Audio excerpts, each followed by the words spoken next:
Muchas gracias.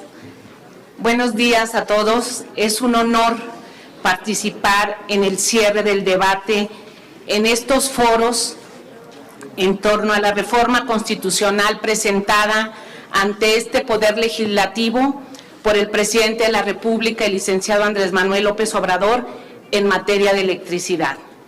Saludo a todos los legisladores de todas las expresiones políticas aquí representados. Y a nombre del Gobierno federal les extiendo un saludo cordial y fraterno. En estos foros organizados por esta Cámara se ha tenido el tiempo suficiente para escuchar y analizar los diversos puntos de vista de especialistas, técnicos, empresarios y participantes en el mercado eléctrico. Pero también se ha escuchado a personajes políticos, académicos y hasta voces representativas al entorno social.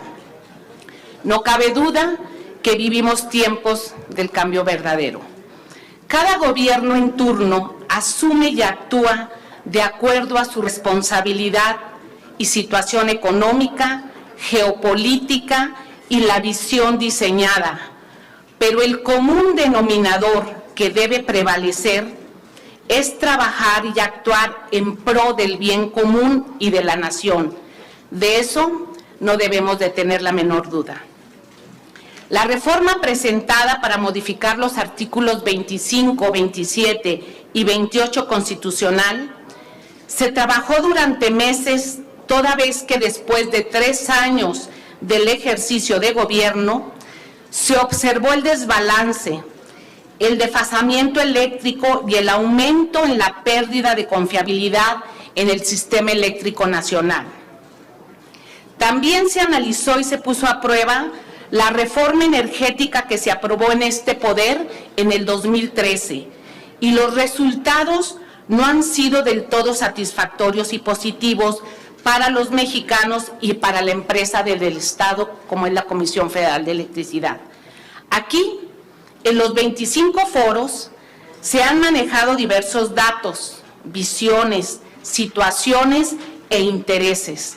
Incluso el filósofo, el político o hasta el cirujano hablan de electricidad, y qué bueno, porque este es un tema de todos.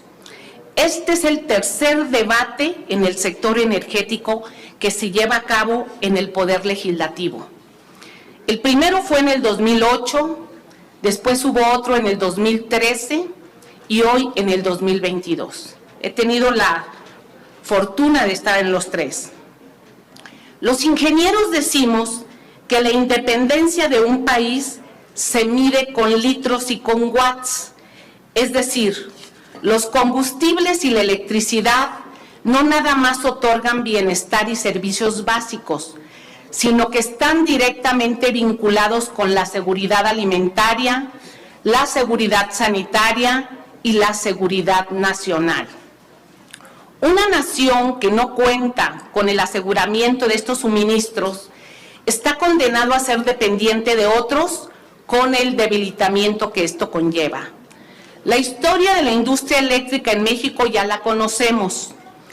El aumento de la cobertura para ir a todos los rincones del país a electrificar a todos los mexicanos se dio gracias a la política social e integrada que se implementó en la Comisión Federal de Electricidad hace muchas décadas. La visión de aprovechar nuestros propios recursos naturales desde hace décadas permitió que la electricidad se generara por medio de energías limpias. Por ejemplo, en 1942, el porcentaje de electricidad a través de energía limpia era del 72%. En 1968 se contaba con el 65%. Y el registro más bajo se tiene en el 2014, cuando solo el 17% se generó con energías limpias. Hoy cerramos el año pasado, el 2021, con casi el 29%, gracias a las determinaciones que se han realizado para aumentar la generación a base firme y constante a través de hidroeléctricas, geotermia y nuclear principalmente, así como también con un pequeño porcentaje de la generación intermitente de la eólica y solar, tal como se muestra en esta gráfica.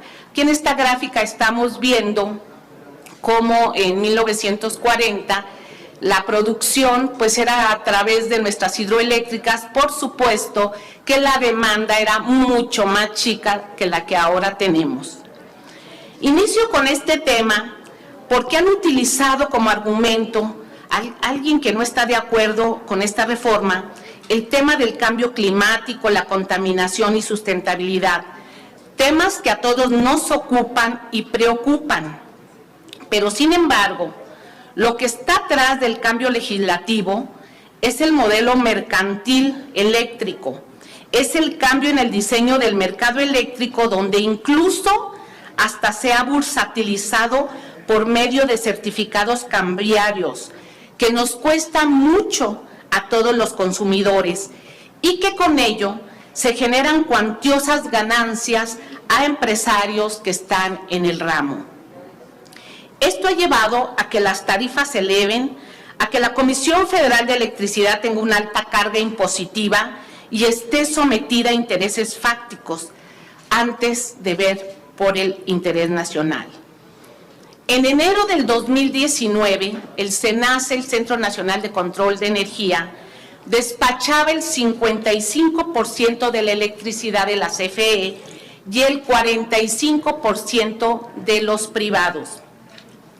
En estos 3 años tuvimos que dar entrada a 6.300 megawatts de energía intermitente que en el gobierno anterior se subastó, estas subastas eléctricas, así como también 7.500 megawatts de nueva infraestructura de privados, producto de permisos otorgados anteriormente por la CRE, hasta modificar en poco tiempo el porcentaje de despacho de 65% de privados y 35% de la CFE. Todo ello producto de una mala planeación nacional y de una política implantada anteriormente que pone en grave riesgo la economía y la seguridad energética de México. Todos los mexicanos hemos tenido que pagar por esto. Los certificados de energía limpia nos han costado hasta hoy más de 6,000 millones de pesos. Con estos recursos hemos financiado prácticamente la mitad de la infraestructura de las empresas eólicas y solares de algunas subastas, así como también se ha subsidiado el respaldo a la intermitencia y al porteo. Todo esto lo carga la Comisión Federal de Electricidad y los consumidores. Y no solo ha sido el costo, sino que también en el orden de despacho que se estableció en el gobierno anterior dentro de una norma interna, donde previamente se ajustaron montos, subsidios, contratos y dispensas para pavimentar costos marginales, se obligó, por ejemplo, a despachar las hidroeléctricas hasta el 6º lugar, fuera de toda lógica económica, operativa y ambiental. En estos 3 años, antes de presentar esta reforma, el Gobierno de México, a través de la Secretaría de Energía, tomó acciones para ajustar el sistema eléctrico y garantizar prácticas justas y benéficas para los mexicanos.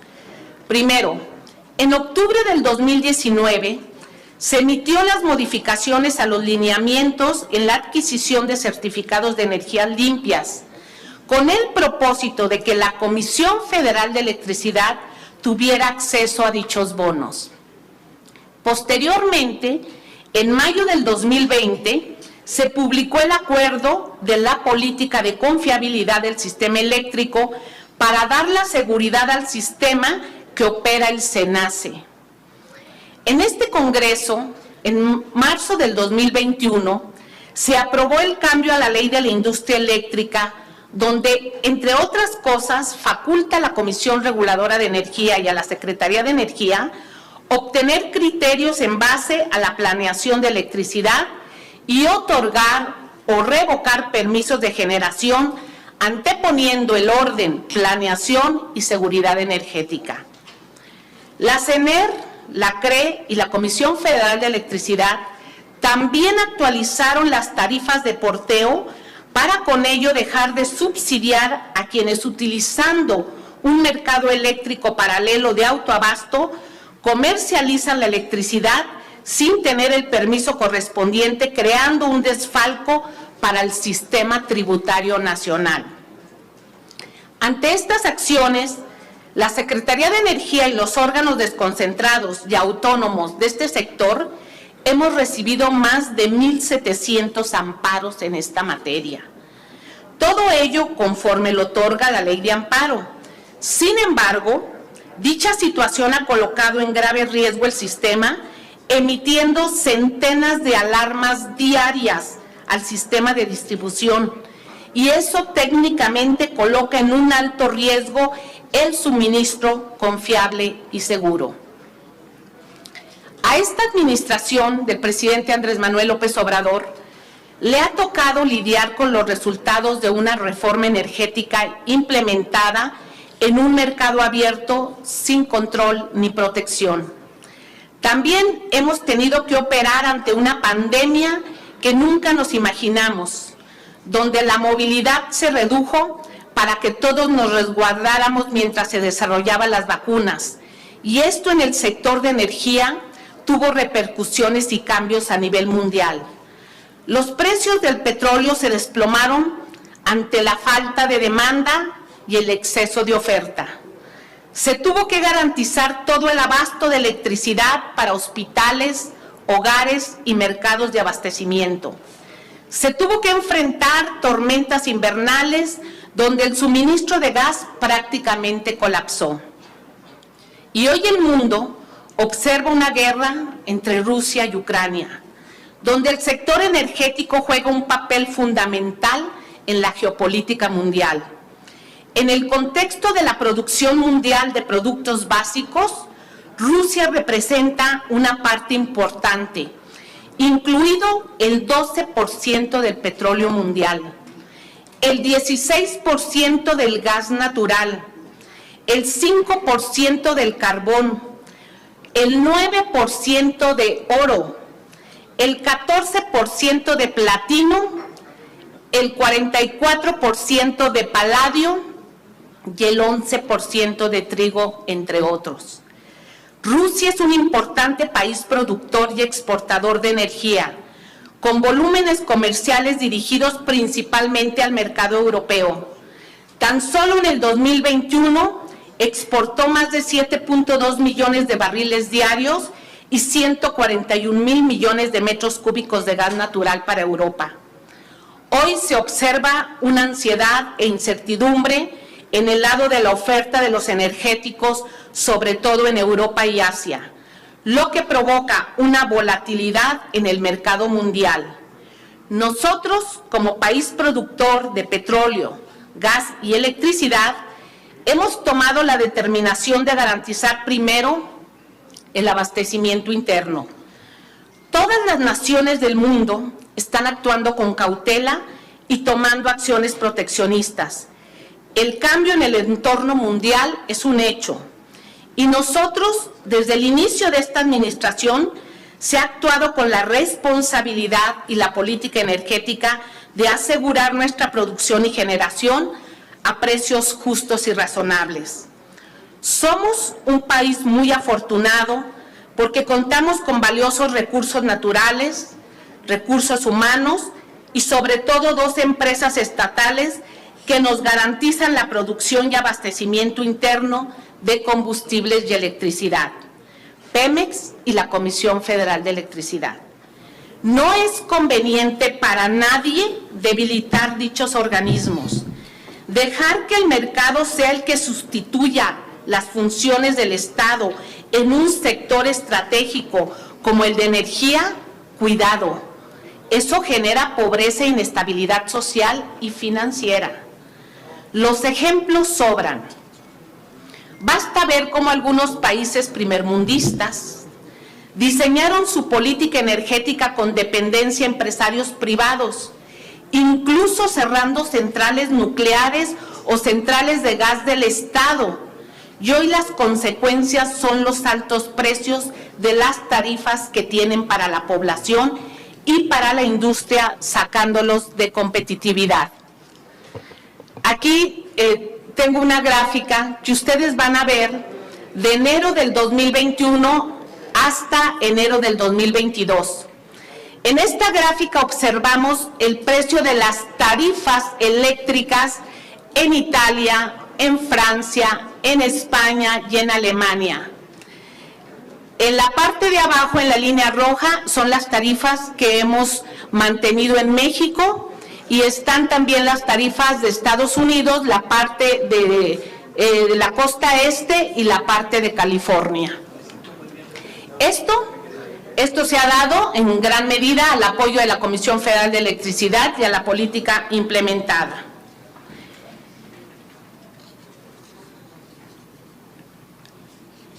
Por todo lo anterior, el presidente y la Secretaría de Energía trabajamos en el planteamiento de una reforma constitucional donde se pueda equilibrar lo público y lo privado, donde participen empresas serias y confiables y donde también la Comisión Federal de Electricidad garantice la generación y abasto. De ahí que la propuesta de que la CFE participe como mínimo en un 54% y los privados hasta un 46%. Esto creará certidumbre, seguridad y sobre todo ayudará a mantener precios justos a los consumidores. En este sector, como en algunos otros más, la planeación es fundamental. La reforma energética del 2013 dejó la planeación del sector en manos de la Secretaría de Energía. Sin embargo, al declarar a la Comisión Reguladora de Energía y a la Comisión Nacional de Hidrocarburos como organismos autónomos, estos importantes órganos reguladores quedaron desvinculados de la planeación. Esto dio como resultado, por ejemplo, un exceso de permisos de generación de electricidad. La red eléctrica nos demanda como máximo hasta 50,000 megawatts. La Comisión Reguladora de Energía ha dado permisos por 132,000 megawatts, es decir, casi 3 veces más de lo que demanda la red. De estos permisos ya hay infraestructura construida por 82,000 megawatts y cada día demandan interconexión, generando un caos en el despacho diariamente. Por esto y otros temas más, se plantea que los órganos reguladores pasen a ser organismos desconcentrados de la Secretaría de Energía para que el trabajo sea integrado y con una planeación única, tal como se hace en otros países y tal como estuvo en México por muchos años y funcionó muy bien. La transición energética está en marcha y la tecnología y las circunstancias van pautando el avance hacia la generación sustentable. De acuerdo a la Agencia Internacional de Energía, será hasta el 2050 cuando se alcance la meta propuesta.